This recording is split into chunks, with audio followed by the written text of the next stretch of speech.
안녕하세요. 내연애 상담해주는 남자 내연남 바닐라 로맨스입니다. 오늘은 남자친구와 헤어지고 남자친구를 너무 다시 만나고 싶어서 심지어 전남친 꿈까지 꾸셨다는 분의 카톡에 대해서 한번 첨삭을 해볼까 해요. 자, 그럼 바로 한번 시작해볼까요? 안녕하셨어요, 바로님. 오랜만에 연락드려요. 용건부터 말씀드리자면 그 어떤 누구를 만나도 전남친보다 만족할 만한 남자가 없어요. 다른 사람을 만나보기도 했지만 만족스럽지도 않고 자꾸 전남친 생각만 나고 전남친 꿈도 꿨어요. 그리고 카톡을 보내도 읽지도 않네요. 전화도 걸어서 부재중이 남았을 텐데 다시 전화가 오지도 않았고요. 시간이 약이라 했고 다른 사람도 만나봤지만 자꾸 전남친이 생각이 나요. 다시 붙잡고 싶은데 어떡하죠? 방법 좀 알려주세요.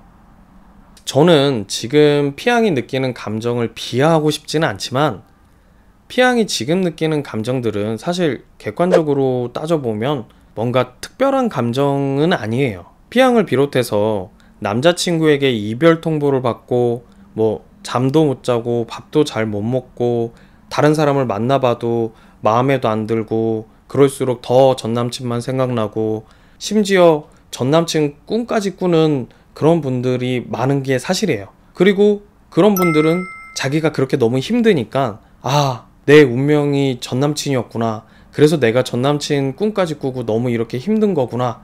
이렇게 막연하게 생각해버려요. 하지만 잠을 잘 못 자고 밥을 잘 못 먹고 다른 사람을 만나도 생각이 나고 심지어 전남친 꿈까지 꾼다고 해서 그것이 정말로 나의 인생에 특별하기 때문에 진짜 사랑하기 때문이라고 생각하는 건 좀 어려워요. 지금 피양이 겪고 있는 상황은 꼭 막연한 사랑 타령이 아니더라도 얼마든지 이성적으로 설명이 가능하거든요.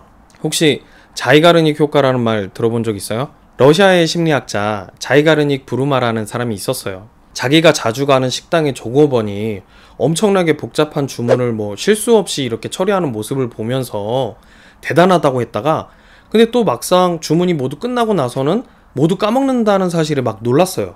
그리고 이후 대학에 돌아가서 심리 실험을 통해서 우리의 두뇌가 문제가 완결될 때까지는 긴장하면서 그 문제를 붙잡고 그것을 기억하지만 문제가 완결이 된 이후에는 긴장이 풀리면서 그것을 쉽게 잊는다는 사실을 밝혀냈어요. 그리고 이러한 현상을 자이가르닉 효과라고 이름 붙였는데 지금 피양의 상황은 이 자이가르닉 효과로 쉽게 설명이 가능해요. 앞서 말했듯 우리의 두뇌는 어떤 문제가 완결되었다고 느끼기 전까지는 계속 긴장 상태를 유지하면서 그 문제를 붙잡아 두려고 해요. 그러다 보니까 피양이 원하지 않는 이별을 당한 상황에서 피양의 두뇌는 이별을 완결로 받아들이는 게 아니라 미완결로 받아들이면서 다시 연애의 상황으로 돌아갈 방법에만 몰두하게 되죠.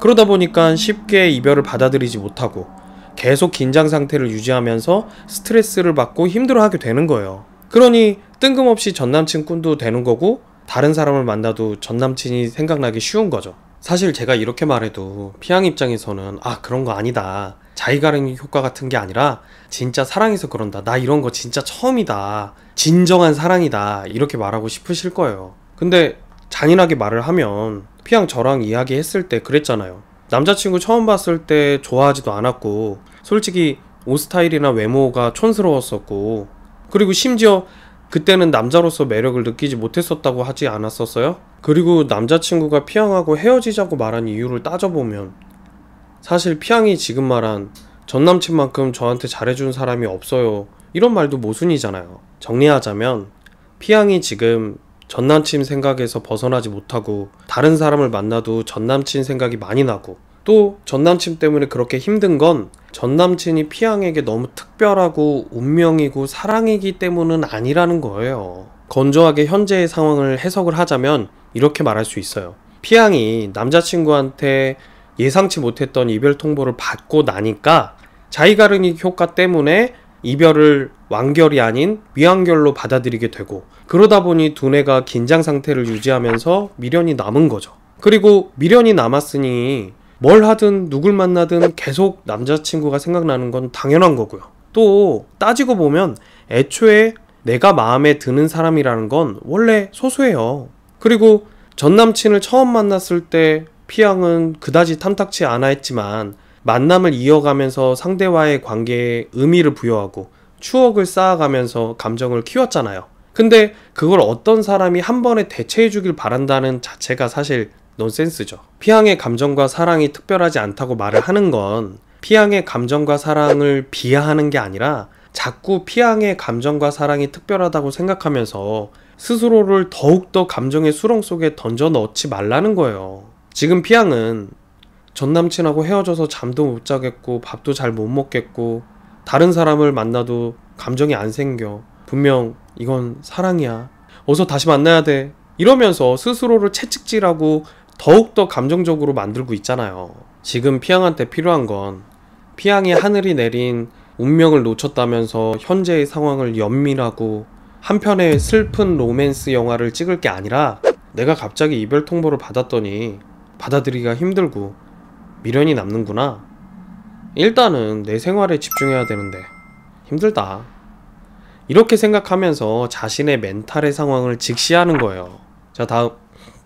사실 피앙의 입장에서는 저의 이런 말들이 답답하게 들릴 거예요. 난 지금 너무 힘든데, 빨리 만나고 싶은데, 자꾸 뭐라고 연락해야 되는지는 말도 안 해주고, 자기가르니기 어쩌고, 내 생활이 어쩌고, 이런 느긋한 소리를 하고 있으니까 제가 마음에 들 리가 없죠. 그렇다고 제가 제 일이 아니라고 느긋하게 공절 맹절 뭐 이런 얘기를 하는 게 아니에요. 상대와 소통을 하려면 서로 비슷한 감정의 온도를 가지고 있어야 돼요. 이렇게 생각해봐요. 피앙이 어떤 남자친구한테 헤어지자고 했는데 상대방이 막 사랑이 어쩌고 울고불고 하면서 막 본인한테 매달리면 피앙은 막 감동받아요? 대개는 상대방의 그런 모습에 부담스럽고 피하고 싶어질 뿐이에요. 카톡을 읽지 않고 전화를 걸어도 연락이 오지 않는다 뭐 이런 걱정은 나중에 해도 괜찮아요. 중요한 건 상대가 피앙의 카톡을 읽게 하고 피앙에게 전화를 걸게 하는 게 아니라 전 남친 입장에서 피앙과 소통을 하는 데 있어서 부담스럽지 않다라는 느낌을 주는 거예요. 잔인하게 말해서 피앙의 남자친구의 경우 외적으로 매력도 없고 민감할 수 있는 부분에서 막 괴팍하게 성질을 드러내고 그러는데 다른 이성에게 인기가 있기 쉬울까요? 굳이 피앙이 안 달래야 하지 않아도 상대는 시간이 지날수록 아쉬워질 확률이 높아요. 그러니까 상대가 깨닫고 연락이 올 때까지 기다리라는 말이 아니라 제발 안 달래 하면서 상대를 자극하고 찔러보고 그런 행동들로 상대를 더더욱 경계하게 만들지 말고 피앙 스스로의 멘탈을 점검하고 챙기라는 거예요. 피앙의 전남친을 비하하는 건 아니지만 우리가 통화하면서도 전남친의 여러 객관적인 팩트를 점검하다가 피앙도 웃었잖아요. 내가 왜 이러지? 이러면서. 이왕이면 빨리였으면 좋겠지만 중요한 건 빨리가 아니라 제대로잖아요. 정말 피앙에게 전남친이 소중하다면 쓸데없는 의미부여를 하면서 스스로 감정적이 되지 말고 여유를 갖고 천천히 진행해보면 어떨까요? 피앙 진짜 할 수 있어요. 자, 그러면 세 줄 요약으로 끝낼게요. 첫 번째, 우리는 이별 통보를 받고 나면 자기가르니기 효과로 인해서 미련이 남을 수밖에 없다. 두 번째, 감정에 빠지면 빠질수록 소통은 어려워진다. 세 번째, 내가 감정적으로 다가갈수록 상대는 더 불편해할 뿐이다. 피앙 힘내요.